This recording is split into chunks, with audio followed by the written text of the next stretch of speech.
Hello everyone, कैसे सब लोग। स्वागत आप सबका केमिस्ट्री ब्लॉग्स पे। मैं डीएन यादव, आप लोग देख रहे हैं इनऑर्गेनिक सुपर सीरीज।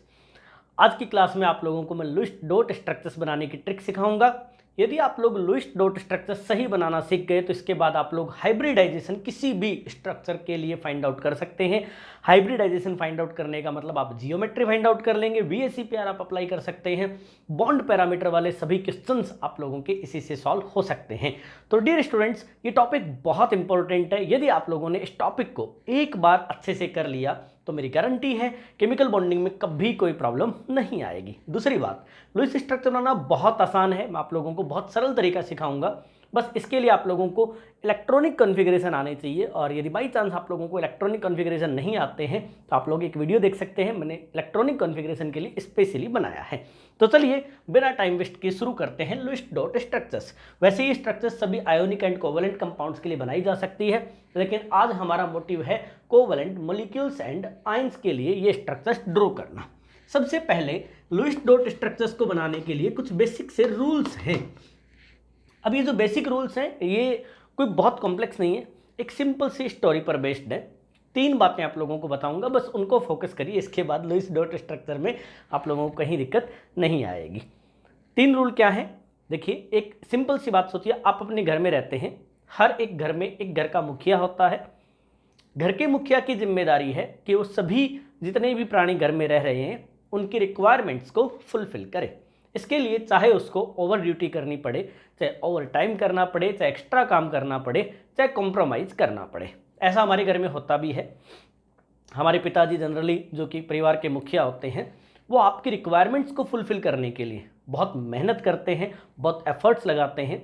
हो सकता है किसी टाइम उनके पास अपने जूते खरीदने के पैसे नहीं हो, लेकिन आपने कह दिया कि पापा ये बुक चाहिए, तो वो ला के देंगे। चाहे 700 रुपये की बुक हो, चाहे 1400 रुपये किसी फॉर्म में फिल करने में लगाने हो। यहाँ तक कि मैंने देखा है कि पेरेंट्स लोन लेके बच्चों को कोचिंग करवाते हैं। मेरा मोटिव भी यही है कि आप लोगों को कोचिंग्स के लिए पैसा नहीं लगाना पड़े और आप लोग फ्री में सब कुछ आराम से सीख जाओ। तो प्यारे बच्चों, यहाँ वही थ्योरी लुईस डॉट स्ट्रक्चर्स में लगानी है। एक परिवार का मुखिया आप लोगों को बनाना है, सेंट्रल एटम, और बाकी सभी एटम्स की फुलफिलमेंट मीन्स उनके ऑक्टेट या ड्यूलेट कंप्लीट करने हैं। बस 2 ही रूल हैं सिंपल से। तो रूल फर्स्ट पे चल लेते हैं। रूल फर्स्ट क्या है? Choose the central atom. Choose the central atom. Central atom की 2 खास बात होनी चाहिए। पहली बात, सेंट्रल एटम की अर्निंग बहुत अच्छी होनी चाहिए। Central atom should have valencies, है ना, तो नंबर ऑफ वैलेंसीज इसके पास होनी चाहिए। तो फॉर एग्जांपल आप लोगों के पास जो है एक मॉलिक्यूल है, जैसे H2SO4। यहाँ कितने सारे एटम्स हैं, इनमें से एक सेंट्रल एटम आप लोगों को चूज करना है। हाइड्रोजन की वैलेंसी मैक्सिमम कितनी होती है? 1, ऑक्सीजन की 2 या 3, लेकिन सल्फर 3rd पीरियड है तो इसकी वैलेंसी हो सकती है 2, 4, 6। ये कैसे पता चला? ये इलेक्ट्रॉनिक कॉन्फ़िगरेशन से पता चलेगा। आप लोगों को भी जल्द ही ये जब एग्जाम्पल सॉल्व करेंगे तब पता चल जाएगा। तो इसका मतलब इसे सेंट्रल एटम होना चाहिए। तो सबसे पहली बात, सेंट्रल एटम के पास बहुत सारी वैलेंसीज होनी चाहिए। अंडरस्टूड है कि जो सेंटर में होगा बाकी सारे एटम्स को जोड़ के रखेगा, तो वैलेंसीज तो होनी चाहिए। Second, it's electronegativity should be lower मतलब लोवेस्ट होना जरूरी नहीं है, लेकिन लोअर इलेक्ट्रोनेगेटिविटी होनी चाहिए। लोअर इलेक्ट्रोनेगेटिविटी का मतलब है हेवियर एलिमेंट्स। सेकंड पीरियड में आप लोग जानते हो डी नहीं होता, इसलिए वो अपनी वैलेंसीज को एक्सटेंड नहीं कर पाते। तो 3rd, 4th, 5th period elements को जनरली हम सेंट्रल एटम बनाते हैं, क्योंकि उनके पास वैकेंट डी होता है, इसलिए वो इजीली अपनी वैलेंसीज को एक्सटेंड कर लेते हैं। तो लोअर इलेक्ट्रोनेगेटिविटी का यहाँ पे यही मतलब है। हाइड्रोजन, फ्लोरीन ऐसे एटम्स को जनरली हम लोग सेंट्रल एटम नहीं बनाते, इनकी वैलेंसीज काफ़ी कम होती है। रूल सेकंड, तो सेकंड रूल क्या है?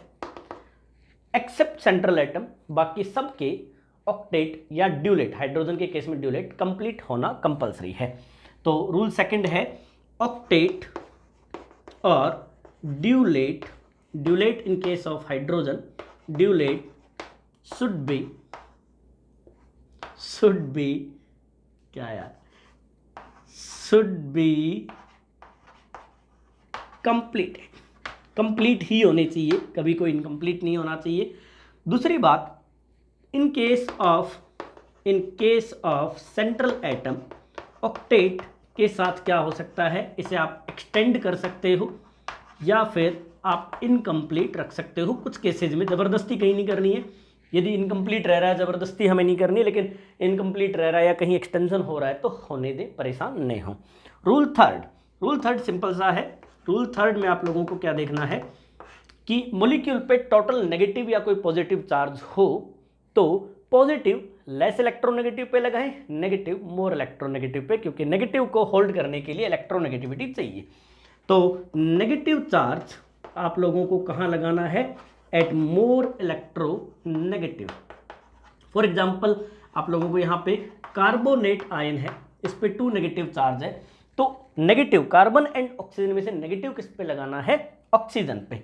तो यहाँ पर ऑक्सीजन नेगेटिव रहेंगे, कार्बन कैसा रहेगा, न्यूट्रल। आप लोगों को समझ में आ रहा होगा। ऐसे ही अंतिम है अपना positive at less electronegative atom. यदि पॉजिटिव चार्ज है तो इसे कहाँ लगाना है, आप लोगों को लेस इलेक्ट्रोनेगेटिव एटम पे लगाना है। फॉर एग्जाम्पल CO+1, तो इसमें कार्बन पे प्लस रखना है, न कि ऑक्सीजन पे। कुल मिला के बहुत सीधे सीधे रूल मैंने आप लोगों को बताए, बहुत सिंपल से रूल मैंने आप लोगों को बताए। सबसे पहले सेंट्रल एटम चूज कर लीजिए, परिवार का मुखिया चाहे कॉम्प्रोमाइज़ करे, चाहे मुखिया के पास एक्सेस हो, बाकी सबकी रिक्वायरमेंट फुलफिल होनी चाहिए। और अंतिम पॉजिटिव लेस इलेक्ट्रोनेगेटिव पे और नेगेटिव मोर इलेक्ट्रोनेगेटिव पे। शायद इसे लर्न करना बहुत आसान है। तो चलिए शुरू करते हैं एग्जाम्पल सॉल्व करना। तो चलिए फर्स्ट एग्जाम्पल से शुरू करते हैं। आप लोगों को शुरुआत कैसे करनी है, शुरुआत में आप लोगों को हर एक कॉन्सेप्ट को अप्लाई करके देखना है। धीरे धीरे ये इतने आसान हो जाएंगे कि आप लोग यूं चुटकियों में लुईस स्ट्रक्चर बना रहे होंगे। सबसे पहले मैं 3 लुईस स्ट्रक्चर आप लोगों को बना के दिखा रहा हूं। पहला एग्जाम्पल मैं ले रहा हूं H2S, दूसरा मैं ले रहा हूं SO2 और तीसरा मैं ले रहा हूं SO4 2 नेगेटिव। तीनों तरह के मैंने ले लिए, H2S, SO2 और एक आयन भी मैंने लिया है। सबसे पहले क्या करें, जब भी एक सिंपल लुईस स्ट्रक्चर को इनिशिएट करें, जब आप शुरुआत में बिगनर हो, आप लोगों ने लुईस स्ट्रक्चर से पहले नहीं बनाए हैं, तो सबसे पहले दोनों एटम्स का वैलेंस शेल इलेक्ट्रॉनिक कॉन्फ़िगरेशन लिख लें। सल्फर का आप लोगों को ऐसे याद नहीं आता हो तो आप लोग ऐसे देख लें, पीरियोडिक टेबल में सल्फर 16th ग्रुप में होता है। 16th ग्रुप का कॉमन इलेक्ट्रॉनिक कॉन्फ़िगरेशन होता है NH2NP4 और सल्फर 3rd पीरियड एलिमेंट है। तो सल्फर का इलेक्ट्रॉनिक कॉन्फ़िगरेशन होगा 3s2 3p4। इतना तो हमें समझ में आता ही है। अब देखिए इस वैलेंस शेल इलेक्ट्रॉनिक कॉन्फ़िगरेशन का ऑर्बिटल डायग्राम बना लीजिए। यहाँ पे 2 चीज़ें होती है प्यारे बच्चों। सबसे पहली चीज़, जो पेयर ऑफ इलेक्ट्रॉन है उसे हम कहते हैं लोन पेयर, जो अनपेयर्ड इलेक्ट्रॉन है उसे कहते हैं बॉन्ड पेयर, क्योंकि वो बॉन्ड बनाते टाइम पेयरिंग करता है। लोन पेयर पहले से ही पेयर है। तो यहाँ पे देखिए लोन पेयर कितने हैं, 2, बॉन्ड पेयर कितने हैं, 2। जितने बॉन्ड पेयर होते हैं उतनी ही वैलेंसी होती है, उतने ही वो कोवैलेंट बॉन्ड बनाता है। इसका मतलब सल्फर जनरली कितनी वैलेंसी रख सकता है, 2 वैलेंसी इसकी होती है। ऐसे ही सल्फर को क्या आप एक्सटेंड कर सकते हो इलेक्ट्रॉन्स को, तो हाँ 3d वैकेंट होता है। 3d में 5 वैकेंट ऑर्बिटल्स होते हैं। यदि 5 वैकेंट ऑर्बिटल्स हैं प्यारे बच्चों, तो इसका मतलब ये इलेक्ट्रॉन एक्साइट होकर कहाँ जा सकते हैं, d में जा सकते हैं। It is called ground state configuration. जब शुरुआत में ये था तो इन ग्राउंड स्टेट आप लोग देख रहे होंगे, ग्राउंड स्टेट में 2 लोन पेयर्स हैं, 2 वैलेंसी है। एक इलेक्ट्रॉन को एक्साइट करके देखिए, it is called excited state first. पहला इलेक्ट्रॉन आप लोग करिएंगे तो एक्साइट करेंगे तो इसे कहते हैं एक्साइटेड स्टेट फर्स्ट। इस इलेक्ट्रॉन को यहाँ ले जाइए तो इलेक्ट्रॉनिक कॉन्फ़िगरेशन आपको कुछ ऐसा नज़र आएगा जिसमें ये एक इलेक्ट्रॉन एक्साइट होकर डी में चला गया। अब देखिए कितने अनपेयर्ड इलेक्ट्रॉन हैं इसके पास, तो 4 अनपेयर्ड इलेक्ट्रॉन सॉरी और एक लोन पेयर। तो लोन पेयर है 1, बॉन्ड पेयर कितने हैं 4, मतलब अब ये अपनी वैलेंसी कितनी शो कर सकता है 4। ऐसे नेक्स्ट इलेक्ट्रॉन को भी एक्साइट करिए तो आप लोग देखेंगे इलेक्ट्रॉनिक कॉन्फ़िगरेशन हो जाएगा जिसमें 6 अनपेयर्ड इलेक्ट्रॉन रहेंगे। देख रहे होंगे आप लोग डी में भी अब 2 अनपेयर्ड इलेक्ट्रॉन आ गए हैं। तो यहाँ पे लोन पेयर हो गए हैं 0 और बॉन्ड पेयर कितने हो गए हैं, बॉन्ड पेयर हो गए 6। मतलब 6 वैलेंसी इस स्टेट में होगी प्यारों। ठीक, इसका मतलब सल्फर की वैलेंसी 2, 4 एंड 6 3 टाइप की वैलेंसी ये शो कर सकता है। सबसे पहले H2S एग्जाम्पल को सोल्व करते हैं। ये आपने सल्फर का इलेक्ट्रॉनिक कॉन्फ़िगरेशन देखा, ऐसे ही आप लोग इलेक्ट्रॉनिक कॉन्फ़िगरेशन ऑफ ऑक्सीजन और हाइड्रोजन भी बना सकते हैं। जैसे यहाँ पे बना लेते हैं हाइड्रोजन का इलेक्ट्रॉनिक कॉन्फ़िगरेशन 1s1, एक ही अनपेड इलेक्ट्रॉन होता है, ये एक्सटेंड करने की कुछ है नहीं इसमें। ऑक्सीजन का होता है 2s2 2p4, 2s2 2p4 मतलब इसमें D नहीं होता तो 2 इलेक्ट्रॉन होते हैं S में और 4 इलेक्ट्रॉन्स होते हैं P में। तो कुल मिला के आप लोगों के पास लोन पेयर होंगे कितने 2, बॉन्ड पेयर्स कितने होंगे, बॉन्ड पेयर्स होंगे 2, मतलब ऑक्सीजन की नॉर्मल वैलेंसी होती है 2। ठीक, तो चलिए शुरू करते हैं। H2S क्या करिए, सबसे पहले बहुत आसान सी बात है, आप लोगों ने इलेक्ट्रॉनिक कॉन्फ़िगरेशन बना लिए हैं। इलेक्ट्रॉनिक कॉन्फ़िगरेशन की अच्छी प्रैक्टिस करिए, ये आपके पूरी इनऑर्गेनिक केमिस्ट्री में काम आएंगे। H2S में सेंट्रल एटम चूज कर लीजिए। सेंट्रल एटम है सल्फर और अटैच्ड एटम है हाइड्रोजन। सबसे पहला हमारा मोटिव होता है अटैच्ड एटम को खुश करना। हाइड्रोजन को खुश करने के लिए सिर्फ एक इलेक्ट्रॉन चाहिए इसका ड्यूलेट कंप्लीट करने के लिए, तो एक इलेक्ट्रॉन इसका बॉन्ड पेयर। सल्फर पे बॉन्ड पेयर है क्या? हाँ, सल्फर पे 2 bond pair, 4 bond pair, 6 bond pair हो सकते हैं, तो एक बॉन्ड बना दिया इसने, ये खुश है भैया। ठीक है, अब इस वाले हाइड्रोजन को सेटिस्फाई करना है तो इसने इसके साथ भी एक बॉन्ड पेयर शेयर कर लिया, एक कोवैलेंट बॉन्ड बना लिया। ठीक है, ये भी सेटिस्फाई है, ये भी खुश है। अब बस इस पूरे मॉलिक्यूल में सभी अटैच्ड एटम सेटिस्फाइड हैं, मतलब ये सही लुईस स्ट्रक्चर है। तो देखिए सल्फर की कितनी वैलेंसी आपने यूज करी, 2 वैलेंसी। इसका मतलब आप लोगों ने इसका ग्राउंड स्टेट कॉन्फ़िगरेशन यूज किया है, जहां पे वैलेंसी कितनी यूज करी आपने 2 और लोन पेयर कितने बच गए हैं 2। तो बचे हुए लोन पेयर्स को इस पे लगा दीजिए इस तरह से डॉट, इसीलिए इन्हें लुईस डॉट स्ट्रक्चर्स कहते हैं, क्योंकि यहाँ पे हर एक इलेक्ट्रॉन एक डॉट की तरह लिखा जाता है।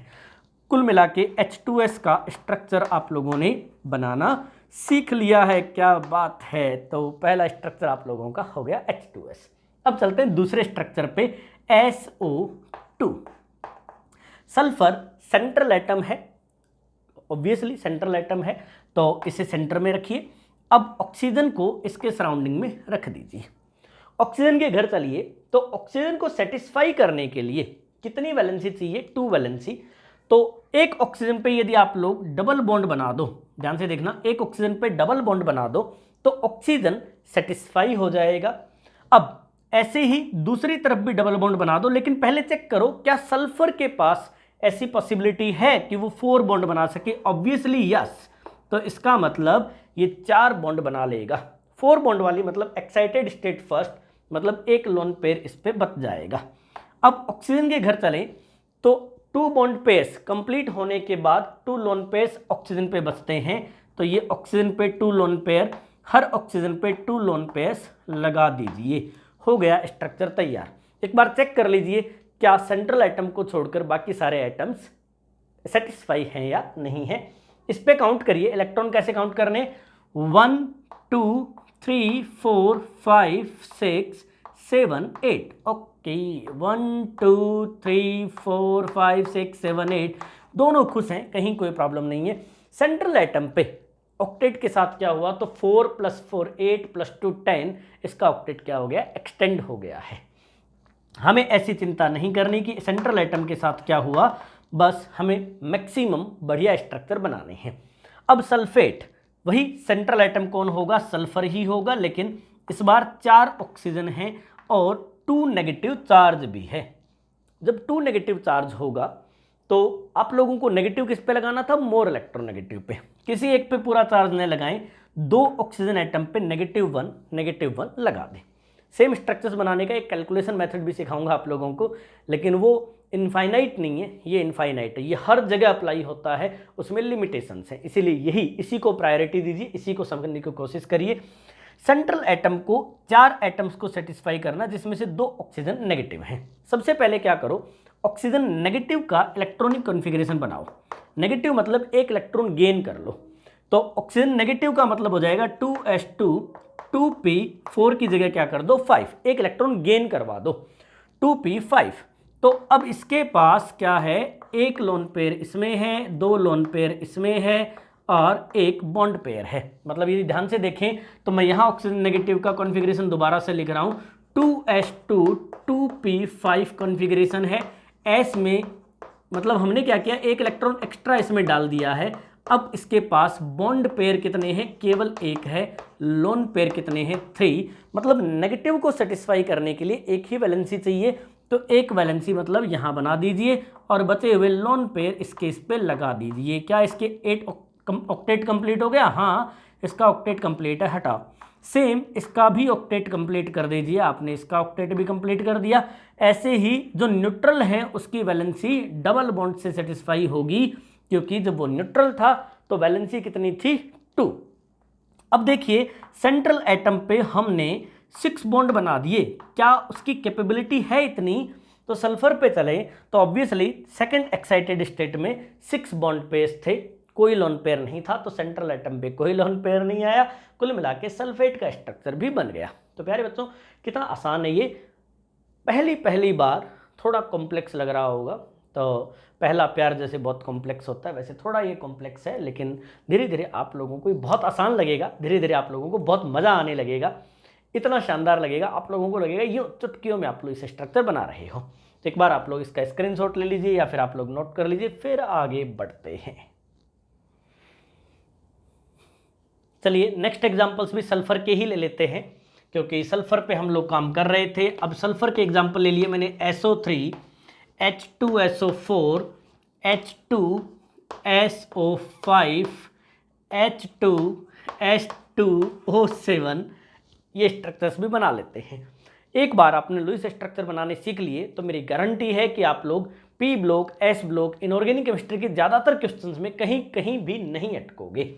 सबसे पहली बात, एक बार अपने जहन में सल्फर का इलेक्ट्रॉनिक कॉन्फ़िगरेशन जरूर रखें, 3s2 3p4।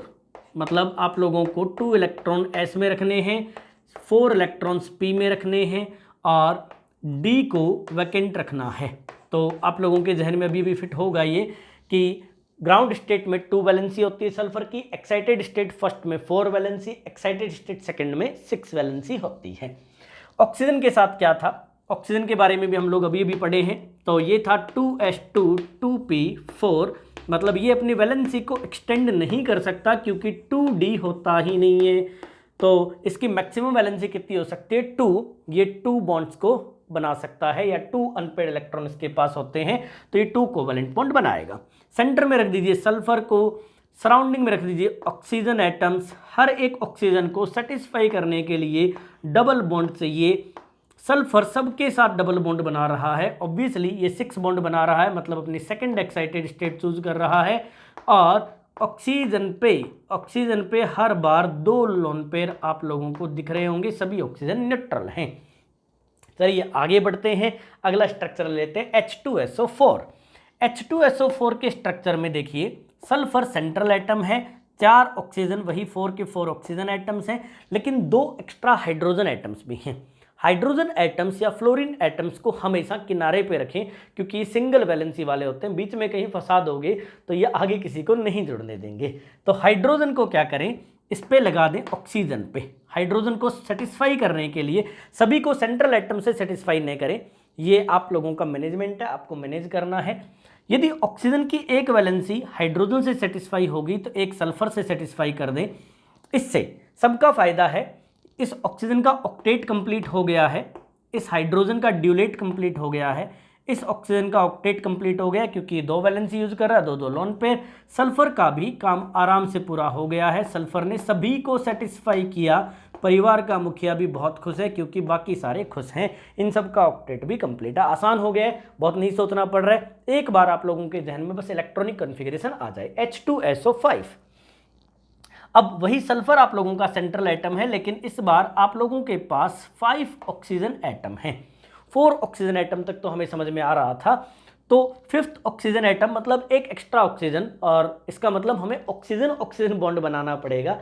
मतलब ऑक्सीजन ऑक्सीजन बॉन्ड बनेगा तो ये कंपाउंड बन जाएगा पर ऑक्साइड।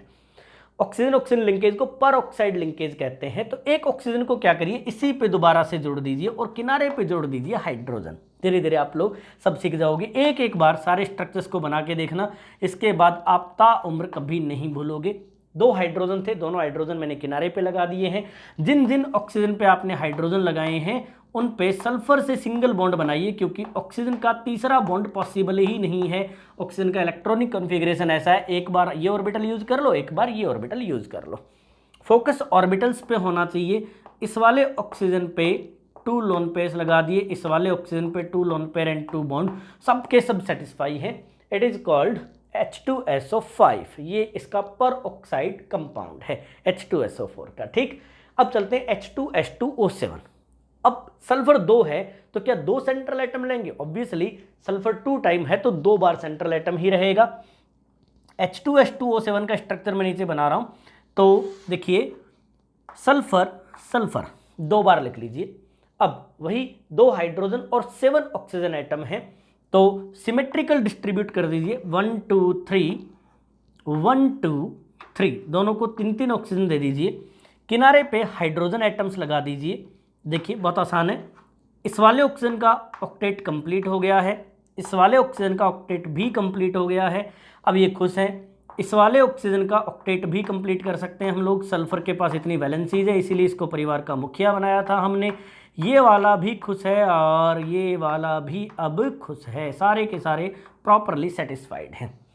अब दोनों सल्फर एटम्स के बीच में, दोनों सल्फर एटम्स के बीच में एक ऑक्सीजन लगाना पड़ेगा, क्योंकि इसके अलावा और कोई अपॉर्चुनिटी नहीं है। इसका मतलब ये नहीं कि ऑक्सीजन सेंट्रल एटम हो गया है, ये इन दोनों यूनिट्स को कनेक्ट कर रहा है, क्योंकि हमारे पास odd number of oxygen atoms थे।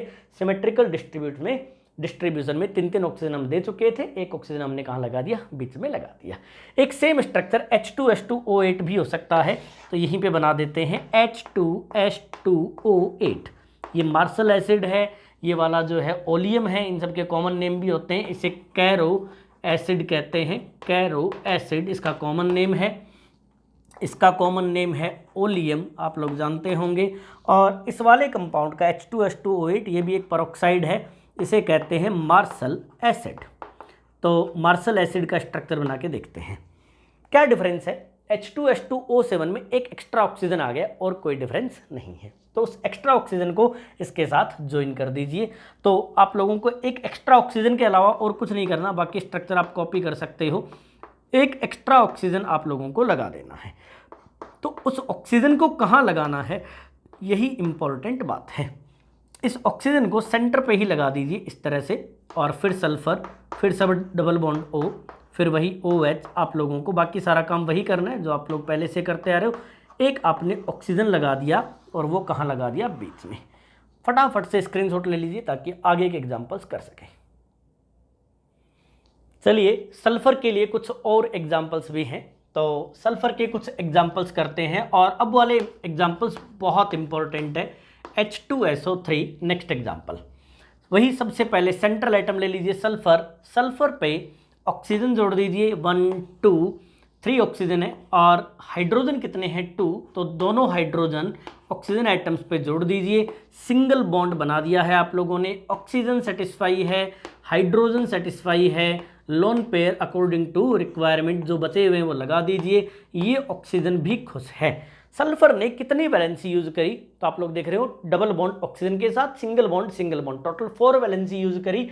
इसका मतलब एक लोन पेयर इस पे बच जाएगा। और सल्फर की आप लोग जानते हो, जब सल्फर 3H2 3P4 है, तो जब ये फर्स्ट एक्साइटेड स्टेट में होगा, जब ये पहला इलेक्ट्रॉन एक्साइट करके D में ले जाएगा, तो ये इलेक्ट्रॉन यहाँ चला जाएगा, पीछे ये एक लोन पेयर बच जाएगा, और ये चारों क्या हो जाएंगे? अनपेयर्ड इलेक्ट्रॉन्स हो जाएंगे।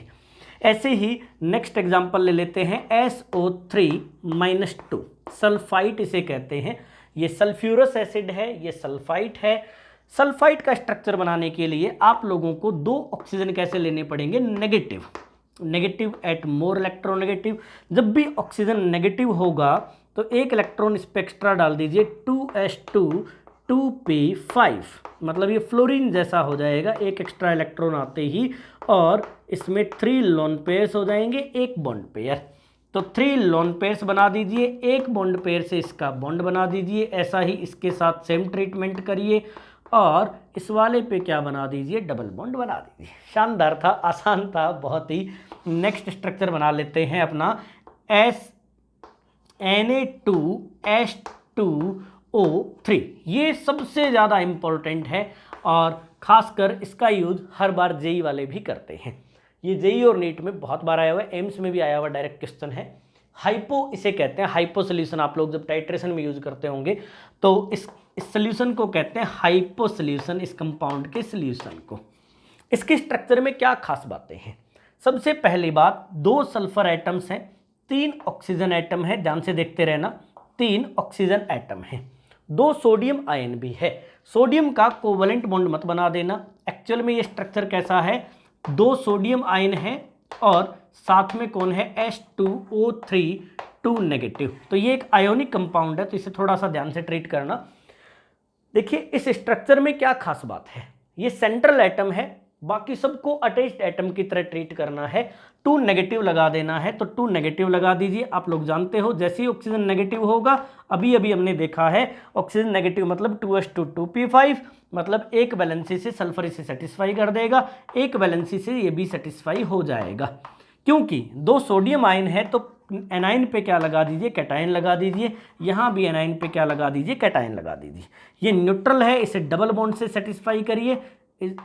आराम से आप लोगों को इतनी बात समझ में आ गई होगी। यही स्ट्रक्चर है जो आपने अभी भी पढ़ा।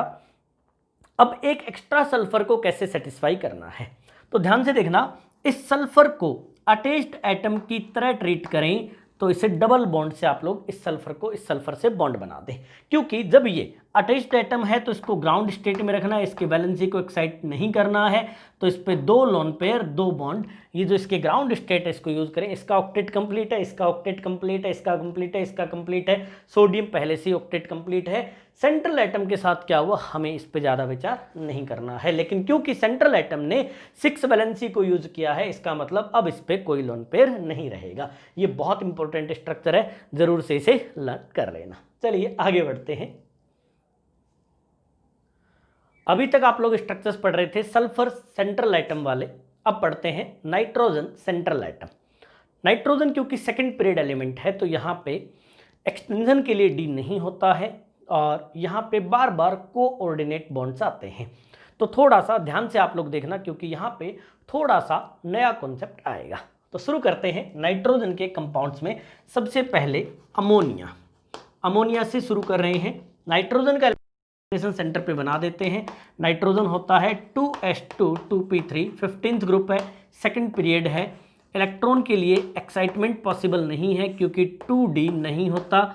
जनरली इस पे 3 बॉन्ड पेयर्स होते हैं, दिख रहे हैं आप लोगों को, बॉन्ड पेयर 3 है, लोन पेयर 1 है, मतलब एक लोन पेयर। तो जनरली नाइट्रोजन 3 बॉन्ड्स बना सकता है, लेकिन बॉन्ड्स इलेक्ट्रॉन से नहीं बनाते हैं, बॉन्ड्स बनते हैं ऑर्बिटल्स की वजह से। यही आप लोगों को अभी समझ में आएगा। हाइड्रोजन, हाइड्रोजन तो वैसे ही खुशी रहता है बेचारा, सिंगल वैलेंसी होती है, तो नाइट्रोजन के पास 3 हाइड्रोजन है। पहला लुईस स्ट्रक्चर बहुत आसानी से बन गया। हर एक हाइड्रोजन के ड्यूलेट को कंप्लीट करना था, हमने तीनों के ड्यूलेट कंप्लीट किए। नाइट्रोजन 3 वैलेंसी यूज कर रहा है, एक लोन पेयर बच गया। देखो 3 वैलेंसी मतलब 1 ऑर्बिटल, 2 ऑर्बिटल, 3 ऑर्बिटल, तीनों में एक एक इलेक्ट्रॉन इसने हाइड्रोजन से शेयर कर लिया है, तो ये तीनों यूज हो गए। बचा हुआ जो इलेक्ट्रॉन वैलेंस सेल का है उसको हमने इसके ऊपर लगा दिया है, ये हो गया लोन पेयर, ये हो गया अमोनिया। अगला स्ट्रक्चर ले लेते हैं अमोनियम। अमोनियम मतलब NH4 positive, NH4 positive. Positive किस पे लगाना है, ये मुद्दे की बात है। तो पॉजिटिव लगाना है लेस इलेक्ट्रोनेगेटिव एटम पे, और यहाँ पे लेस इलेक्ट्रोनेगेटिव कौन है, हाइड्रोजन पॉजिटिव।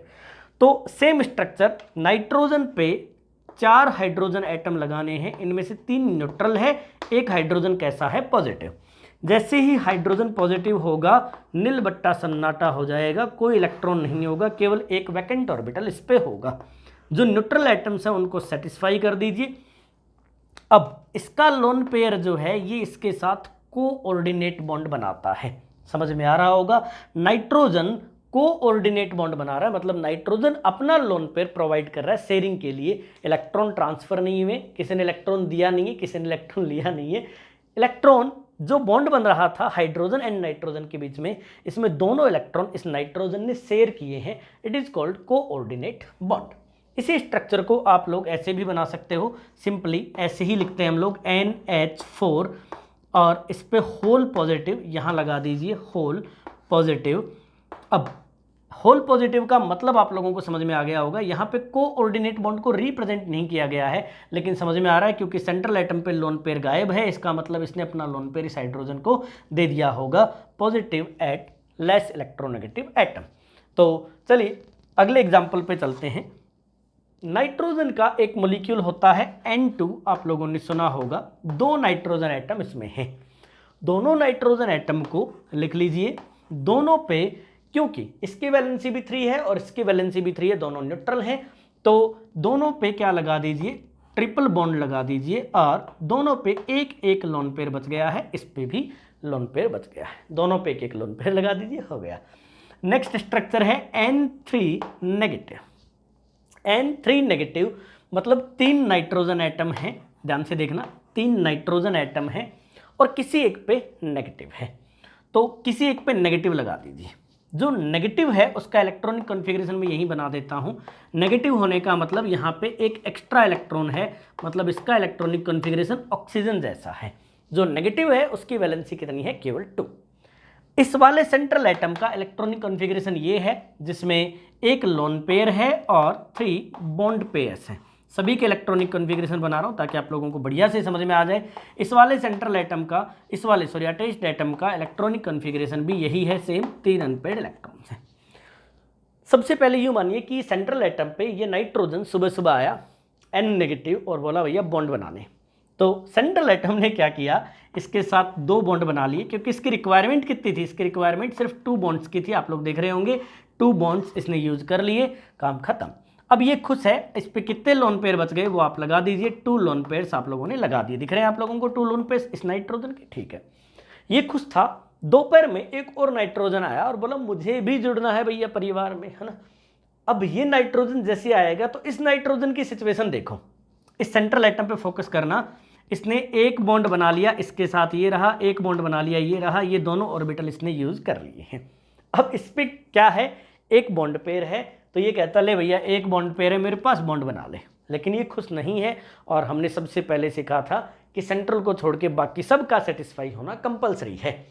तो अब इसके हालात कैसे हैं, इस पे सेटिस्फेक्शन नहीं है, इस पे 2 इलेक्ट्रॉन, इस पे देखिए ये वाला एक लोन पेयर आप लोगों को दिख रहा होगा, इसने एक इलेक्ट्रॉन को इस तरह से यूज कर लिया बॉन्ड बना के, अब 2 इलेक्ट्रॉन और बच गए हैं। तो सेंट्रल एटम कहता है भैया मेरे पास और कुछ तो है नहीं, तू मेरा लोन पेयर ले ले, और तो मैं क्या ही कर सकता। तो ये कहता है यार मैं लोन पेयर कैसे ले लूँ, मेरे पास वैकेंट ऑर्बिटल ही नहीं है। तो आप लोग जानते हो जब कुछ मिल रहा हो तो हम अरेंज कर लेंगे। फॉगट में इसको इलेक्ट्रॉन मिल रहे हैं, तो ये क्या करता है, अपने इस इलेक्ट्रॉन को पेयर अप कर लेता है। पेयर अप करने से इसके पास एक वैकेंट ऑर्बिटल क्रिएट हो जाता है। तो अब इस पे लोन पेयर कितने हो गए, 2, क्योंकि एक ये पेयरिंग की वजह से, एक पहले से अवेलेबल था, और एक क्या बन गया, कोऑर्डिनेट बॉन्ड। तो इसे सही से रिप्रेजेंट कर लेते हैं। एक बार दोबारा समझ लो, इस नाइट्रोजन ने इससे सिंगल बॉन्ड बनाया क्योंकि इसके पास यही एक अवेलेबिलिटी थी, तो इसने बॉन्ड बना लिया। अब ये खुश नहीं था, इसलिए सेंट्रल एटम ने अपना लोन पेयर इसे डोनेट करने की कोशिश करी। जब डोनेट किया गया तो इसने अपने इलेक्ट्रॉन को पेयर अप करके वैकेंट ऑर्बिटल जनरेट कर लिया। ओवरऑल आप लोगों को समझ में आ रहा होगा। इस स्ट्रक्चर को मैं बना सकता हूँ, नाइट्रोजन, इस पे कितने बॉन्ड लोन पेयर बना दीजिए, 2 लोन पेयर दिख रहे हैं, एक ये रहा और एक ये रहा, due to pairing of electron. Double bond, double में से एक कोऑर्डिनेट बॉन्ड है जो कि सेंट्रल एटम ने डोनेट किया है। दूसरी तरफ नाइट्रोजन नेगेटिव है और नेगेटिव नाइट्रोजन पे भी 2 लोन पेयर हैं, लेकिन सेंट्रल एटम पे कोई लोन पेयर नहीं है। मैंने यहाँ वो एरो नहीं बनाया कोऑर्डिनेट बॉन्ड का, जनरली आपके एग्जामिनर भी ये एरो नहीं बनाते हैं। लोन पेयर अपने आप प्रूफ करते हैं, इस पे कोई लोन पेयर नहीं है, मतलब ये प्रूव कर रहा है कि भैया इसका लोन पेयर डोनेट किया गया है। किसको किया गया है आप खुद समझ सकते हो, ये नेगेटिव है, इसकी वैलेंसी 2 होगी, तो इसका मतलब ऑब्वियसली लोन पेयर इसे डोनेट किया गया है, क्योंकि न्यूट्रल होते हुए भी 2 लोन पेयर, इसका मतलब इसने इलेक्ट्रॉन पेयर अप किया है। एक होता है, एक से ज़्यादा स्ट्रक्चर्स पॉसिबल होते हैं सेम कंपाउंड के, these structures are called resonating structures, जिन्हें हम बाद में सीखेंगे। लेकिन इसमें एक और पॉसिबिलिटी बना के दिखाता हूँ, आप लोग ध्यान से देखना। सोचिए सेंट्रल एटम है वही हमारा पुराना, और इस पर सुबह सुबह कौन आया होता, सुबह सुबह न्यूट्रल नाइट्रोजन एटम आया होता, दोनों ने ट्रिपल बॉन्ड बना लिया होता। दोनों ने क्या बना लिया होता, ट्रिपल बॉन्ड। इस तरह से आप लोगों का स्ट्रक्चर तैयार हो जाता। अब दोपहर में कौन आया, N नेगेटिव। N नेगेटिव को क्या चाहिए, 2 इलेक्ट्रॉन चाहिए। तो N नेगेटिव को 2 इलेक्ट्रॉन चाहिए, तो इसने कहा भैया मेरा लोन पेयर ले ले, और तो क्या ही कर सकता हूँ। तो क्या नाइट्रोजन नेगेटिव लोन पेयर लेने की हालत में है? तो यहाँ देखते हैं इसके कॉन्फ़िगरेशन को। अभी तो लोन पेयर लेने के लिए इसके पास वैकेंट ऑर्बिटल ही नहीं है, क्योंकि 2 लोन पेयर और 2 बॉन्ड पेयर है। क्योंकि फॉगट का माल मिल रहा है, तो भैया ये भी क्या कर लेता है, पेयरिंग कर लेता है। अब जैसे ही पेयरिंग करेगा इस पर वैकेंट ऑर्बिटल जनरेट हो जाएगा, लेकिन लोन पेयर कितने हो जाएंगे, 3। तो देयर आर 3 लोन पेयर्स। अब ये स्ट्रक्चर और ये स्ट्रक्चर दोनों एक दूसरे के रेजोनेटिंग स्ट्रक्चर्स हैं, तो ये दोनों ही स्ट्रक्चर्स करेक्ट हैं। तो इन दोनों में से जो मन करे आप लोग बना सकते हो। तो चलिए, उम्मीद है आप लोगों को बढ़िया से समझ में आया होगा। सेम इसी का एक आइसोस्ट्रक्चरल कंपाउंड है N3 नेगेटिव का, और उसे भी यहाँ बना देते हैं। देखिए N3 नेगेटिव की जगह हम ले लेते हैं N2O, और एक ऑक्सीजन ले लिया मैंने N2O, ठीक है। N2O का स्ट्रक्चर सेम ऐसे ही बनेगा। क्यों? क्योंकि नाइट्रोजन नेगेटिव वैसे ही ऑक्सीजन जैसा ही है, और बचे हुए 2 नाइट्रोजन है। तो सेम स्ट्रक्चर बनाइए, N triple bond N coordinate bond with oxygen. Oxygen पे जब कोऑर्डिनेट बॉन्ड होगा तो इसका मतलब ऑक्सीजन भी अपना इलेक्ट्रॉन क्या कर लेता है, पेयरअप कर लेता है। इस तरह से यूँ ये इलेक्ट्रॉन पेयरअप कर लेगा, तो ये 3 लोन पेयर हो जाएंगे, एक वैकेंट ऑर्बिटल हो जाएगा। ये वाले पे लोन पेयर रखना है, इसका लोन पेयर जा चुका है। सेम इसी स्ट्रक्चर को ऐसे भी बनाया जा सकता है, nitrogen double bond oxygen, oxygen पे 2 लोन पेयर। अब अनोदर नाइट्रोजन के साथ सिंगल बॉन्ड और एक कोऑर्डिनेट बॉन्ड, इस केस में इसके पास 2 लोन पेयर होंगे। ये स्ट्रक्चर और ये स्ट्रक्चर जो है आप लोगों को एकदम सेम दिख रहे होंगे, सेम कॉन्सेप्ट अप्लाई हुआ है, क्योंकि नाइट्रोजन नेगेटिव की जगह मैंने क्या लगा दिया है, केवल ऑक्सीजन लगा दिया है। तो उम्मीद है ये थोड़ा कॉम्प्लेक्स था, लेकिन प्यारे बच्चों, यदि आप लोगों को कंपटीशन फाइट करना है तो आप लोगों को मेहनत तो करनी पड़ेगी। जो मैं सिखा रहा हूँ वो कंप्लीटली कॉन्सेप्चुअल है, कोई फालतू की ट्रिक नहीं है कि ऐसे बता दिया कि ये कर दो, वो कैलकुलेट कर दो। यदि वो कैलकुलेट करोगे तो सब स्ट्रक्चर्स बहुत प्रॉपर नहीं बन पाएंगे। जो मैं सिखा रहा हूँ इसमें थोड़ी मेहनत लगेगी, थोड़ा दिमाग लगेगा, लेकिन एक बार सीख गए तो फिर आप ताउम्र नहीं बोलोगे। तो चलिए स्क्रीनशॉट लीजिए या फिर नोट करिए, फिर आगे बढ़ते हैं। चलिए नाइट्रोजन के कुछ और एग्जाम्पल्स आप लोगों को करवाता हूँ। एक एग्जाम्पल है NO2, ध्यान से देखना। वही नाइट्रोजन का सेंट्रल एटम का आप इलेक्ट्रॉनिक कॉन्फ़िगरेशन लिख दीजिए 2s2 2p3। तो S पे 2 इलेक्ट्रॉन हैं, P पे 3 इलेक्ट्रॉन हैं। और अब ऐसे ही आप लोग ऑक्सीजन का इलेक्ट्रॉनिक कॉन्फ़िगरेशन लिख लीजिए। ऑक्सीजन होता है 2s2 2p4, मतलब S में 2 इलेक्ट्रॉन्स, P में 4 इलेक्ट्रॉन्स। अकॉर्डिंग टू रिक्वायरमेंट जैसा जैसा अरेंजमेंट होगा, पेयरिंग करनी होगी नहीं करनी होगी, वो हम देख लेंगे। सबसे पहले सेंट्रल एटम बना लीजिए। सेंट्रल एटम है अपना नाइट्रोजन। अब इसे 2 ऑक्सीजन को सेटिस्फाई करना है। एक ऑक्सीजन को सेटिस्फाई करने के लिए इसे 2 बॉन्ड चाहिए, इसने 2 बॉन्ड बना दिए। अब दूसरा ऑक्सीजन भी आ गया, बोला भैया मेरे को भी 2 बॉन्ड चाहिए। अब इस गरीब के पास, बेचारे के पास या तो लोन पेयर है या फिर बॉन्ड पेयर है। तो ये कहता देख भैया इसको तो मैंने सेटिस्फाई कर दिया, अब मेरे पास कुछ नहीं है आनी जानी, मैं तेरे को ये लोन पेयर दे सकता हूँ। तो ऑक्सीजन कहता ठीक है मैं लोन पेयर भी ले लूँगा। जब ये लोन पेयर लेगा तो ये अपने इलेक्ट्रॉन को पेयर अप कर लेता है। तो इस वाले इलेक्ट्रॉन को क्या कर दीजिए, पेयर अप कर दीजिए इस तरह से। तो पेयर अप करने पे एक वैकेंट ऑर्बिटल हो गया। तो इसने अपना वैकेंट ऑर्बिटल जनरेट कर लिया। अब ये आराम से लोन पेयर ले सकता है। तो इसका मतलब यहाँ क्या करिए, लोन पेयर डोनेट कर दीजिए, इसका अनपेड इलेक्ट्रॉन इस पे रहने दीजिए, लोन पेयर डोनेट कर दीजिए। जब ऑक्सीजन पे लोन पेयर है तो ऑब्वियसली जब ये लोन पेयर एक्सेप्टर है तो इसको क्या चाहिए, इसके पास 3 लोन पेयर्स हो जाते हैं ड्यू टू पेयरिंग।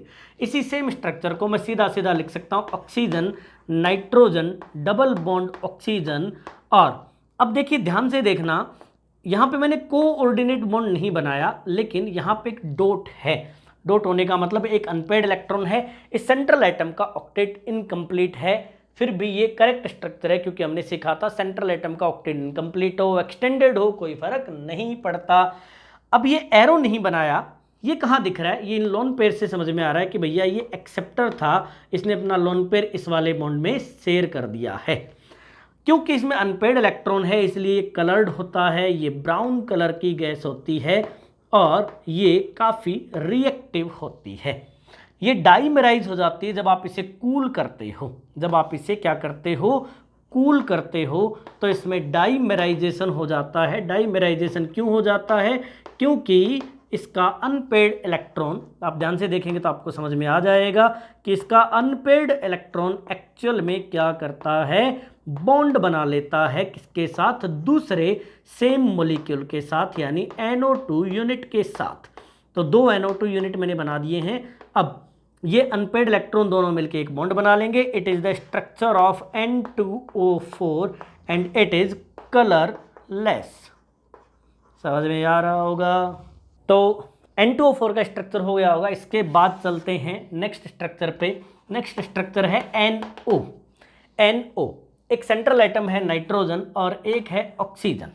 देखिए ऑक्सीजन पे वही 2 वैलेंसीज रिक्वायर्ड है। नाइट्रोजन के पास 3 बॉन्ड है, नाइट्रोजन ने अपने 2 बॉन्ड इससे बना दिए। अब ये ऑक्सीजन जो है इसका काम खत्म, लेकिन बेचारे नाइट्रोजन पे एक अनपेड इलेक्ट्रॉन बच जाएगा। ये बचेगा ही, इसीलिए पैरामैग्नेटिक नेचर का होता है।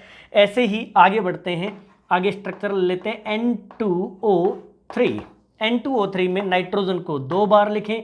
पहले तीनों ऑक्सीजन में से 2-2 ऑक्सीजन दोनों को दे दें। इस तरह से आप लोगों को समझ में आ रहा होगा। ये दोनों सेटिस्फाइड हैं। हमारा काम है सभी को सेटिस्फाई करना। लेकिन क्योंकि एक ऑक्सीजन इस नाइट्रोजन के लोन पेयर से सेटिस्फाई हो सकता है, इसलिए बीच में न लगाएं। बीच में तभी लगाएं जब आपके पास कोई अपॉर्चुनिटी न बचे। इस नाइट्रोजन ने सिर्फ 3 वैलेंसी यूज की है। 3 वैलेंसी यूज करी है मतलब एक लोन पेयर बच जाएगा। इसने अपना लोन पेयर डोनेट कर दिया है। ओवरऑल आप लोगों को स्ट्रक्चर दिखेगा कुछ इस तरह से। ये देखिए N, ये देखिए डबल बॉन्ड O। इस वाले ऑक्सीजन पे लोन पेयर, इस पे एक लोन पेयर, इस पे कोई लोन पेयर नहीं, इस पे 3 लोन पेयर एंड इस पे कितने लोन पेयर, 2 लोन पेयर। समझ में तो आ ही रहा होगा, और नहीं आ रहा होगा तो प्रैक्टिस करनी पड़ेगी। थोड़ी सी मेहनत करिए। थोड़ा मेथड जो है वो उतना आसान नहीं है, लेकिन यदि आप एक बार ढंग से सीख लोगे तो मेरी गारंटी है इनऑर्गेनिक केमिस्ट्री में आप लोगों को कोई रोकने वाला पैदा ही नहीं होगा। तो चलिए आगे बढ़ते हैं अगले एग्जाम्पल्स पे। तो नेक्स्ट एग्जाम्पल ले लेते हैं N2O5। N2O5 वही सेंट्रल एटम नाइट्रोजन। हर एक नाइट्रोजन पे सिमेट्रिकली ऑक्सीजन लगाते चले जाइए। पहला ऑक्सीजन डबल बॉन्ड से जोड़िए। अब नेक्स्ट ऑक्सीजन को कोऑर्डिनेट बॉन्ड से जोड़िए, क्योंकि नाइट्रोजन के पास 4 अनपेड इलेक्ट्रॉन नहीं है भैया। तो क्या ऑक्सीजन लोन पेयर एक्सेप्ट कर सकता है? ऑब्वियसली ऑक्सीजन लोन पेयर जब एक्सेप्ट करेगा तो उस पर 3 लोन पेयर्स होंगे। 4 तो लगा दिए। अब 5वां ऑक्सीजन कहाँ लगाएं? तो दोनों नाइट्रोजन बेचारे गरीब हैं, दोनों के पास अब एक एक अनपेड इलेक्ट्रॉन बचा है। तो 5वें ऑक्सीजन को बिटवीन द नाइट्रोजन एटम लगा दें। अब नाइट्रोजन भी खुश है, ऑक्सीजन भी खुश है।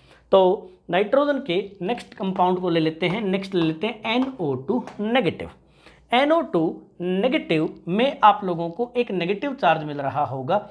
जब भी ऑक्सीजन नेगेटिव होगा तो ये होगा 2s2 2p5, एक एक्स्ट्रा इलेक्ट्रॉन इसमें आ जाएगा, मतलब ये फ्लोरीन जैसा हो जाएगा और इसमें वैलेंसी बचेगी केवल 1। तो नाइट्रोजन को सेंट्रल एटम बना लीजिए। एक ऑक्सीजन नेगेटिव, जो नेगेटिव है उसकी वैलेंसी केवल 1 और जो न्यूट्रल है उसकी वैलेंसी 2। सेंट्रल एटम ने सिर्फ कितने इलेक्ट्रॉन यूज किए हैं? 3 इलेक्ट्रॉन लोन पेयर बच गया है।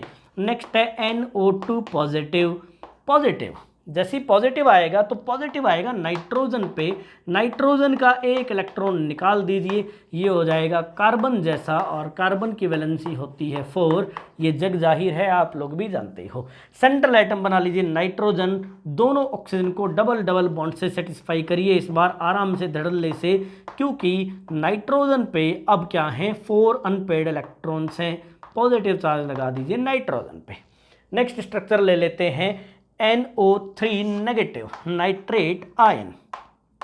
नाइट्रेट में वही सेंट्रल एटम नाइट्रोजन, एक ऑक्सीजन नेगेटिव ले लीजिए। अब आप लोगों को समझ में आ रहा होगा, ऑक्सीजन नेगेटिव मतलब सिंगल वैलेंसी से सेटिस्फाई करना है, और एक ऑक्सीजन न्यूट्रल जिसको डबल बॉन्ड से सेटिस्फाई करना है, तीसरा ऑक्सीजन न्यूट्रल जिसे कोऑर्डिनेट बॉन्ड से सेटिस्फाई करना है। अब मैं इतना जल्दी क्यों बना रहा हूँ? क्योंकि अब हमें समझ में आ गया नाइट्रोजन के पास 3 बॉन्ड पेयर थे, इसने तीनों यूज कर लिए, तो ऑब्वियसली लास्ट में क्या बचा? इसका लोन पेयर, वो भी इसने यूज कर लिया।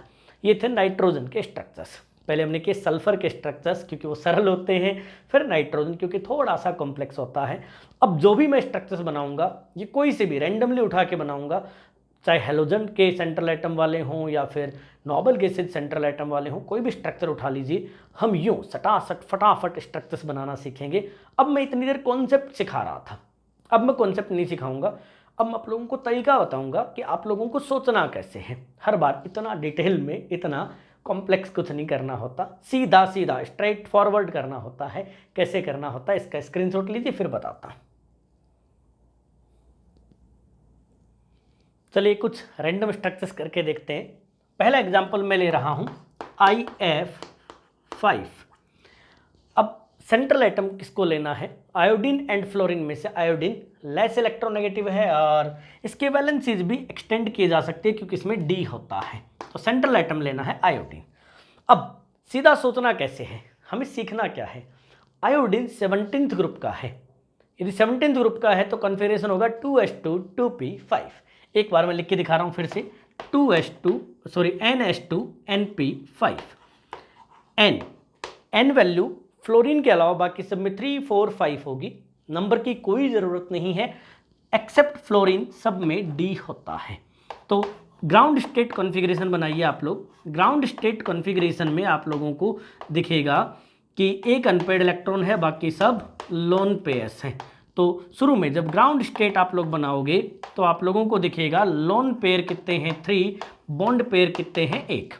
ऐसे अगला इलेक्ट्रॉन, पहला इलेक्ट्रॉन एक्साइट कर लीजिए, तो एक्साइटेड स्टेट फर्स्ट में चले जाइए, एक इलेक्ट्रॉन को एक्साइट करिए। ये बार बार आप लोगों को करने की ज़रूरत नहीं होगी, आप लोगों के दिमाग में ये धीरे धीरे फिट हो जाता है। इलेक्ट्रॉनिक कॉन्फ़िगरेशन तो हर एक बंदे को ईजिली लर्न हो जाते हैं। इस बार लोन पेयर घट के क्या रह गए 2, अब बॉन्ड पेयर कितने हो गए 3। अब आप कॉमन सेंस लगाइए, एक लोन पेयर टूट के 2 बॉन्ड पेयर में कन्वर्ट होता है, तो लोन पेयर में से 1 माइनस कर दीजिए, बॉन्ड पेयर में +2 कर दीजिए। तो अगली बार अगली एक्साइटेड स्टेट में लोन पेयर होगा 1, बॉन्ड पेयर होंगे 5, finally lone pair 0, bond pair 7। तो इसका मतलब हैलोजेंस के केस में वैलेंसी 1 3 5 7 4 वैलेंसीज हो सकती है, 1 3 5 7। तो वैलेंसी हो सकती है 1 3 5 7। अब सेंट्रल एटम ले लेना आयोडीन, 1 3 5 7 में से जो रिक्वायर्ड हो वैलेंसी यूज कर लीजिए। फ्लोरीन सेंट्रल एटम नहीं है, फ्लोरीन की जनरल वैलेंसी वही होगी जो ग्राउंड स्टेट में होगी क्योंकि इसमें D होता ही नहीं है, तो इसकी वैलेंसी रहेगी 1। तो 5, तो रिक्वायरमेंट है 5, एक फ्लोरीन की रिक्वायरमेंट भी है 1, तो 5 आप लोगों को क्या बना देने हैं, बॉन्ड बना देने हैं। आयोडीन ने 5 वैलेंसी यूज करी, जब वो 5 वैलेंसी यूज करेगा तो लोन पेयर होगा 1, बॉन्ड पेयर होंगे 5, लोन पेयर होगा 0, बॉन्ड पेयर होंगे 7। जब 7 वैलेंसी यूज करोगे तो लोन पेयर कितने हो जाएंगे 0, एक एक करके एक्साइट करते चले जाओ। 5 वैलेंसी यूज करी है, लोन पेयर होगा 1। फ्लोरीन क्योंकि ग्राउंड स्टेट में तो हर बार 3 लोन पेयर इस पे होंगे तो होंगे, ठीक है। ऐसे ही एक और कंपाउंड बना के देखते हैं, फिर सीक्वेंस में आएंगे। एक बार मैं रैंडमली ऐसे आप लोगों को बना के दिखा रहा हूँ, XeF6। अब स्ट्रेट फॉरवर्ड सोचना है, XeF6 में सेंट्रल एटम है जिनोन, जिनोन में NH2 NP6। तो शुरू में लोन पेयर होंगे 4, बॉन्ड पेयर होंगे 0। मतलब शुरू में हालात कैसे होंगे, यहाँ पे एक इलेक्ट्रॉन आ जाएगा तो सारे लोन पेयर ही होंगे, ऑक्टेट इनका कंप्लीट रहता है। फिर फर्स्ट स्टेट, तो फर्स्ट स्टेट में क्या हो जाएगा, जब आप जिनोन पे सोचोगे तो आप लोगों को मिलेगा लोन पेयर 4, बॉन्ड पेयर 0। फिर एक लोन पेयर तोड़ दीजिए, बॉन्ड पेयर कितने हो जाएंगे प्यारों 2। फिर एक और लोन पेयर को तोड़ दीजिए, बॉन्ड पेयर कितने हो जाएंगे 4। ऐसे एक और लोन पेयर को तोड़ दीजिए, बॉन्ड पेयर कितने हो जाएंगे 6। ऐसे एक और लोन पेयर को तोड़ दीजिए, यहाँ 1 और लोन पेयर को तोड़ दीजिए, 0 लोन पेयर, बॉन्ड पेयर कितने हो जाएंगे 8। सीधा सीधा याद रख सकते हो, इसे आप सीधा सीधा याद रख सकते हो कि ग्रुप नंबर 18 में वैलेंसी होती है 2 4 8 6 8। ऐसे ही ग्रुप नंबर 17 में 1 3 5 7। और एक और तरीका भी है, अब ये सभी भी कॉम्प्लेक्स लग रहा है, तो एक और तरीका है और ये तरीका बहुत आसान है। वैलेंस सेल में काउंट कर लो कितने इलेक्ट्रॉन है।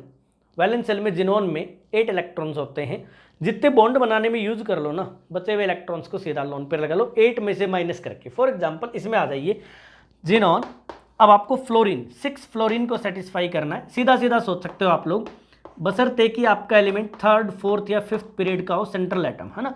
सेकंड पीरियड वालों पे मत सोच लेना ऐसे। 1 2 3 4 5 6 फ्लोरीन आपने जोड़ दिए। जिनोन पे कितने इलेक्ट्रॉन थे? 8। 8 में से 6 आपने यूज कर लिए, कितने बच गए भैया? 2 लगा दो। जैसे देखो XeOF2। अब क्या करो, जिनोन, ऑक्सीजन की वैलेंसी होती है 2, सेटिस्फाई। फ्लोरीन की वैलेंसी होती है 1, सेटिस्फाई। ये लो जी, इस पे लोन पेयर 2, फ्लोरीन पे लोन पेयर 3, अब इस फ्लोरीन पे भी लोन पेयर 3। जिनोन पे कितने इलेक्ट्रॉन यूज हो गए? 4। तो कितने बच गए? 8 में से 4 हटा दो, 4 बच गए, 4 को लोन पेयर बना दो। अब ये आसान हो गया। अब आने वाले सब स्ट्रक्चर्स ऐसे ही बनाएंगे। सेंट्रल एटम यदि सेकंड पीरियड नहीं है तो आप सीधा सीधा वैलेंस शेल इलेक्ट्रॉन काउंट करो, सीधा सीधा बना दो, कोई दिक्कत ही नहीं है। कैसे बना दो देखते हैं एग्जांपल से। स्क्रीनशॉट लीजिए फटाफट से। तो चलिए अब फटाफट वाले स्ट्रक्चर बनाते हैं, फटाफट फटाफट फटाफट, है ना। देखिए बहुत सारे एग्जाम्पल्स लेते हैं। ClO4 1 negative, chlorine central atom 17th group है, मतलब 7 इलेक्ट्रॉन होंगे वैलेंस शेल में। ऑक्सीजन 4 हैं, चारों ऑक्सीजन चिपका दीजिए 1 2 3 4। एक ऑक्सीजन पे नेगेटिव लगा दीजिए क्योंकि टोटल 1 नेगेटिव है। नेगेटिव वाले ऑक्सीजन पे इतना तो हम सीख चुके हैं, नेगेटिव वाले की वैलेंसी होती है 1, फ्लोरीन जैसा हो जाता है ये। ऑक्सीजन नेगेटिव को फ्लोरीन की तरह ट्रीट करिए। सिंपल ऑक्सीजन की वैलेंसी होती है 2 और सिंपल ऑक्सीजन की वैलेंसी होती है 2 और सिंपल ऑक्सीजन की वैलेंसी होती है 2। अब सेंट्रल एटम पे आ जाइए, कितने यूज कर लिए? 2 + 2 + 2 6 + 1 7, 7 के 7 यूज कर लिए, कोई लोन पेयर नहीं होगा। ClO3 negative. अब क्लोरीन, एक ऑक्सीजन नेगेटिव ले लीजिए, इस पे लोन पेयर 3 बना दीजिए, फ्लोरीन की तरह इसे ट्रीट करें। अब बचा हुआ एक ऑक्सीजन ये रहा, एक और ऑक्सीजन बच गया है ये रहा, और अब क्लोरीन ने कितनी वैलेंसी यूज करी? 5, तो 2 इलेक्ट्रॉन बच गए, लगा दीजिए। ClO2 नेगेटिव, ये आप लोग जानते हो क्लोरीन के एसिड हैं ये, ऑक्सी एसिड्स के एनाइन हैं ये, कॉन्जुगेट बेस हैं ये। तो क्लोरीन को सिर्फ और सिर्फ 3 वैलेंसीज बनानी थी, बना ली। 3 और 4 होते हैं 7, 4 इलेक्ट्रॉन्स बचे, पीछे बच गए तो हमने पीछे लगा दिए।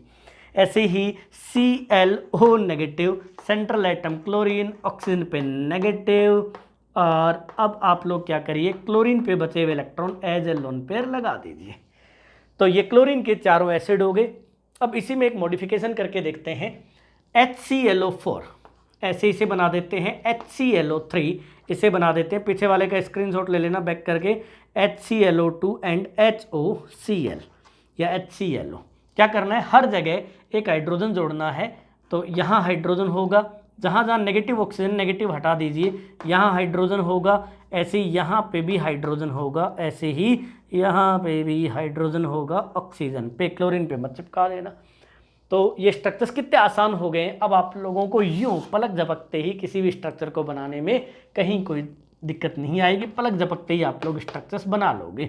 जैसे XeF2, xenon central atom 2 fluorine बना दिए आपने। फ्लोरीन को आप जानते हो 7 इलेक्ट्रॉन होते हैं, एक यूज करते हो आप लोग, 3 लोन पेयर होते हैं। सेंट्रल एटम के साथ क्या हुआ, सेंट्रल एटम में सिर्फ 2 वैलेंसी यूज करी, कितनी बच गई? 8 में से 2 हटा दो, 6 बच गए। लोन पेयर्स ऐसे साइड में लगाएं, लोन पेयर को बॉन्ड के ऊपर न चिपकाएं। XeF4। अब क्या करना है, जिन्होंने पे 4 फ्लोरीन लगाने, 1 2 3 4, कितने बच गए? 4 बच गए, 8 में से हो गया। फ्लोरीन पे लोन पेयर अब नहीं लगा रहे, 3 लोन पेयर होते हैं। XeOF4 बना दो भैया, एक ऑक्सीजन डबल बॉन्ड, एक फ्लोरीन, 2 फ्लोरीन, 3 फ्लोरीन, 4 फ्लोरीन। अब यार इससे आसान नहीं हो सकता, कितना आसान है। टोटल इलेक्ट्रॉन 4 + 2 6 + 2 8, हिसाब किताब क्लियर होना चाहिए। XeO2F2, तो Xe double bond O double bond O, fluorine fluorine, कितने हो गए भैया? 6, तो एक लोन पेयर बच गया। XeO3 Xe। अब भी यदि आप लोगों को स्ट्रक्चर करने में दिक्कत आ रही है तो फिर आप लोग एक बार थोड़ा सा कॉन्सेप्ट को सीखिए। सिर्फ इतना सा कि सेंट्रल एटम पे टोटल इलेक्ट्रॉन कितने हैं वैलेंस सेल में, इसके वैलेंस सेल में कितने इलेक्ट्रॉन है? 8 में से इसने हर एक ऑक्सीजन को सेटिस्फाई किया। मेरा रूल कहीं नहीं टूट रहा, हर जगह हम रूल को फॉलो कर रहे हैं। मज़ेदार है, इंटरेस्टिंग है, शानदार है। तो बजाओ ताली, मतलब वीडियो को लाइक ज़रूर कर देना यदि आप लोगों को मज़े आ रहे हैं तो। चलिए और स्ट्रक्चर्स बनाते हैं, अभी मज़ा नहीं आया और मज़ा लेते हैं। तो स्क्रीनशॉट लीजिए, फिर आगे बढ़ते हैं। चलिए, central atom halogen, central atom xenon, ऐसे एग्जाम्पल्स आपको कितने सरल लग रहे थे। और सेंट्रल एटम लेके आते हैं जैसे फॉस्फोरस। अब फॉस्फोरस में फॉस्फोरस के ऑक्सी एसिड दुनिया के सबसे पॉपुलर एसिड्स हैं, इनके नेम हर एग्जाम में आते ही हैं। इनके ऑक्सो एसिड्स या ऑक्सी एसिड्स को बनाने के लिए कुछ रूल्स हैं। तो एक बार मैं आप लोगों को सबसे पहले फॉस्फोरस के ऑक्सी एसिड्स पे कुछ रूल बता रहा हूं। ऑक्सी एसिड्स ऑफ फॉस्फोरस, छोटे छोटे दो रूल हैं। फर्स्ट थिंग, आइदर PP और PH bond is present at each molecule। एक मॉलिक्यूल में कभी भी दोनों बॉन्ड एक साथ न बनाएं, या तो PP बॉन्ड बनाएं या फिर PH बॉन्ड बनाएं। 1 P double bond O should be present, पहले क्या बनाएं, एट ईच फॉस्फोरस एटम, हर एक फॉस्फोरस एटम पे P डबल बॉन्ड O जरूर बनाएं। ठीक, दो छोटे छोटे रूल हैं, आराम से आप लोगों को समझ में आ जाएगा। देखिए, कुछ एग्जांपल्स करके देखोगे जब तो समझ में आएगा। तो पहला एग्जांपल ले लेते हैं, H3PO2, central atom phosphorus. Phosphorus जो है नाइट्रोजन का बड़ा भाई है। 3s2 3p3, एक इलेक्ट्रॉन को आप D में लेके जा सकते हो, मतलब ये अपनी वैलेंसी को एक्सटेंड कर सकता है। नाइट्रोजन की तरह गरीब नहीं है, ये अपनी वैलेंसी को एक्सटेंड कर सकता है, मतलब 3 और 5 वैलेंसीज होती है फॉस्फोरस के केस में। सबसे पहले आंख बंद करके कौन सा बॉन्ड बना दीजिए, P डबल बॉन्ड O। अब कितने ऑक्सीजन बचे हैं, जितने भी ऑक्सीजन बने हैं उन्हें OH में कन्वर्ट कर दीजिए। ऑक्सीजन सारे काम आ गए, हाइड्रोजन बच गए 2, तो इस पर हाइड्रोजन लगा दीजिए। ठीक, ऐसे ही H3PO3 में P डबल बॉन्ड O, बचे हुए ऑक्सीजन OH की फॉर्म में, फिर हाइड्रोजन बच गया है उसे चिपका दीजिए, सभी लोन पेज लगा दीजिए, क्योंकि फॉस्फोरस हर बार 5 वैलेंसी यूज कर रहा है। H3PO4 HO P double bond O OH and OH। तो प्यारे बच्चों, अब लोन पेयर जो है आप लोगों को पता ही है, सेंट्रल एटम पे तो कोई लोन पेयर है नहीं, फॉस्फोरस ने तो अपने बेचारे सारे इलेक्ट्रॉन शेयर कर दिए हैं।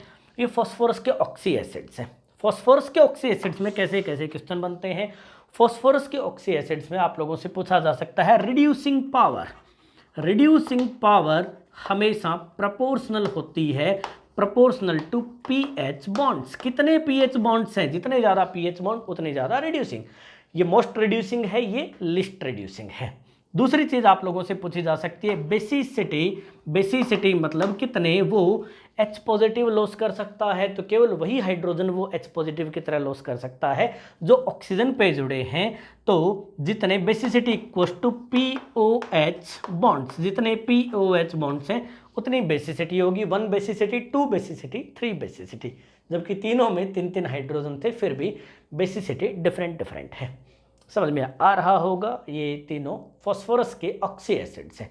और भी कोई फॉस्फोरस का ऑक्सी एसिड आप लोगों को कभी मिले, जैसे HPO3 होल थ्राइस या HPO4 होल थ्राइस, तो स्ट्रक्चर बनाते टाइम आप लोगों को क्या करना है, ये एक साइक्लिक स्ट्रक्चर है, ये एक साइक्लिक स्ट्रक्चर है।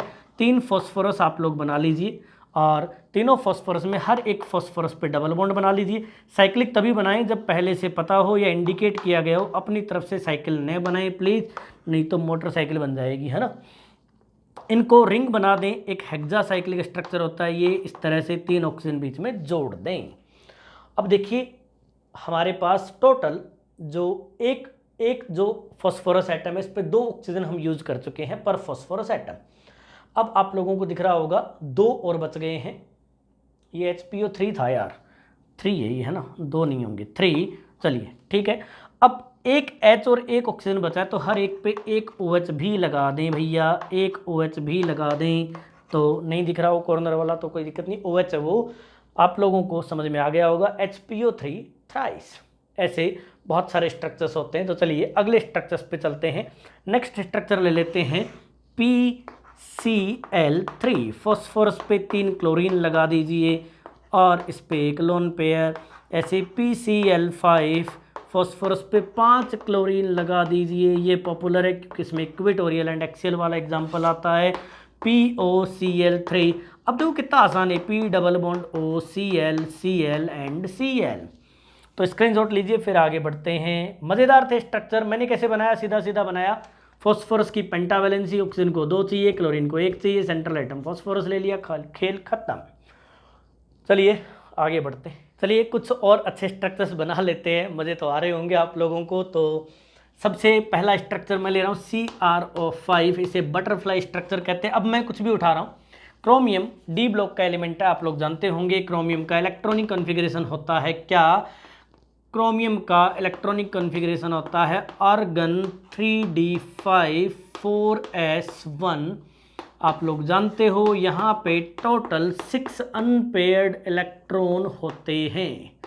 चलिए अब क्रोमियम पे सेंट्रल आइटम है, इस पे 5 ऑक्सीजन जोड़ देने हैं, तो क्रोमियम पे 5 ऑक्सीजन जोड़ने हैं।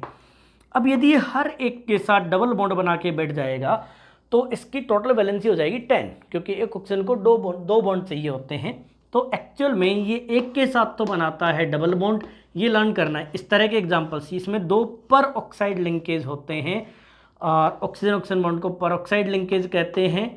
ये बटरफ्लाई स्ट्रक्चर होता है। मैंने पहले ही बताया साइक्लिक स्ट्रक्चर तभी बनाए जब पहले से आप लोगों को याद हो, जैसे भी HPO3 होल थ्राइस था, ऐसे ये अपना बटरफ्लाई स्ट्रक्चर है। ऐसे ही आप लोग बनाइए MnO4 नेगेटिव मैंगनीज। मैंगनीज इसका बड़ा भाई होता है, उसमें टोटल 7 इलेक्ट्रॉन्स होते हैं, मतलब 3d5 4s2 और आगे 4p खाली होता है, तो 7 इलेक्ट्रॉन्स।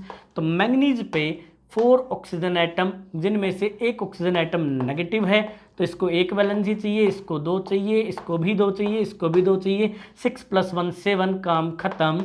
ऐसे ही आप लोग बना सकते हो Cr2O7 2 नेगेटिव डाइक्रोमेट आयन।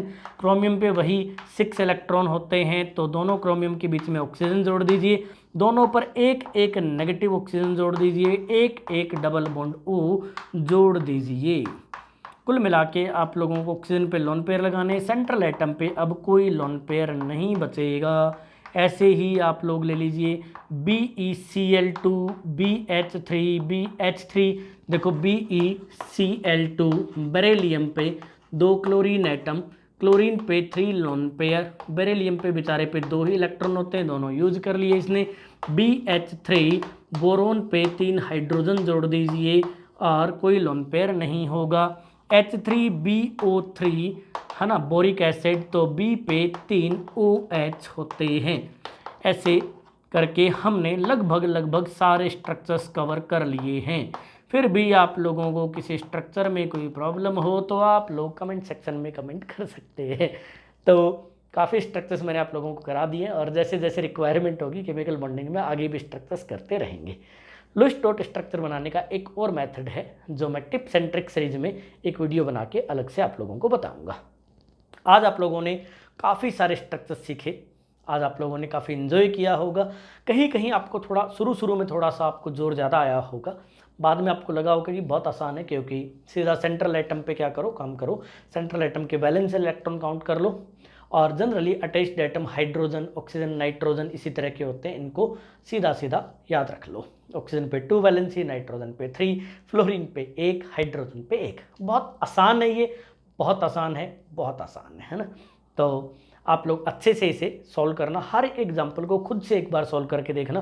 फिर यदि आप नीट एस्पिरेंट और आपके 45 में से 20 क्वेश्चन इसी पर बेस्ड नहीं करवा दिए ना, तो मेरे को बताना। यदि आप जेईई एस्पिरेंट हो तो 5 to 8 क्वेश्चन आप लोगों के इसी पे नहीं हो जाए तो कहना, मैं कह रहा हूँ गारंटी से हो जाएंगे। आप लोग तो बस फोकस करिए, पढ़ते रहिए, आगे बढ़ते रहिए। इसके अलावा केमिस्ट्री ब्लॉग्स पे आप लोग जानते हो फिजिकल ऑर्गेनिक सारे सब्जेक्ट चल रहे हैं। तो प्यारे बच्चों, JEE Main, JEE Advanced, NEET सारे पेपर भी मैं आप लोगों को प्रीवियस ईयर के सॉल्व करवा रहा हूं। तो आज ही इस चैनल को ज्वाइन कर लीजिए, सब्सक्राइब कर लीजिए और वीडियो को लाइक करना न भूलें। मिलते हैं अगले क्लास में। जय हिंद, जय भारत, बाय बाय।